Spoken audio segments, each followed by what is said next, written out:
Number 8 says an organization published pamphlets of different lengths. The scatter plot shows the relationship between the number of pages and the word count of each pamphlet.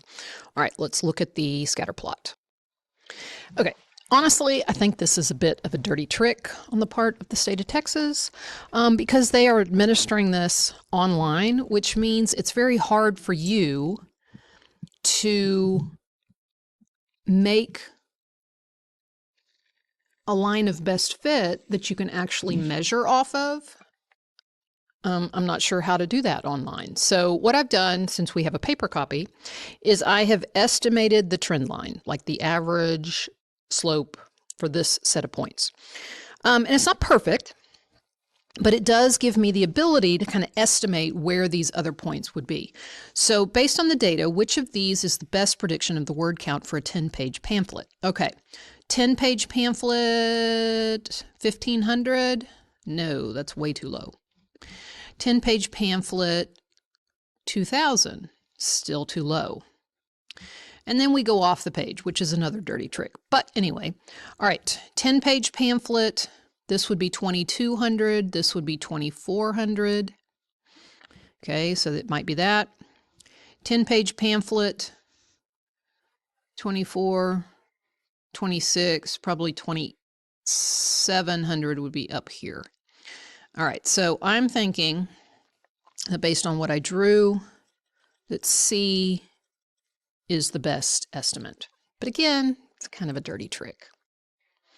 Okay, the other thing that you can do to kind of tackle this is, again, I don't know how you're going to draw a line of best fit, but you could figure out the slope. Let's say we use this point, and that's 2,200 at 9. And if you did that, what would it be at 10? It starts at 0, 0, so I could do a proportion. 2,200 over 9 equals what over 10? 10 times 2,200 is 22,000 equals 9x, or in other words, divide this by 9 to get x. All right. 22,000 divided by 9 is 2,444.4. So again, 2,400 is going to be our best estimate from the choices that we have.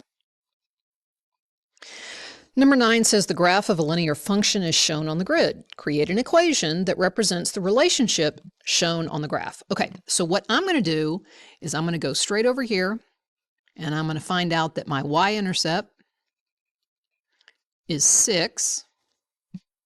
And then I'm going to, looks like it crosses right here. 1, 2, 3, and over 2. 1, 2, 3, and over 2. Okay, up 3 and over 2 is going to give me my slope. So, in slope-intercept form, y equals 3 over 2x plus 6. Okay?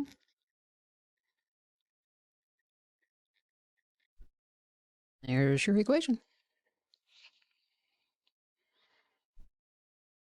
Which list shows the number in order from least to greatest, from smallest to largest? Okay, the square root of 3. If you don't know what the square root of 3 is, you go over here and you hit second function. That gives you a little square root. You say 3, and the square root of 3 is 1.73. 1.73. Okay. So now, negative 4/3 is the same as negative 1 1/3. Oops, 1 1/3.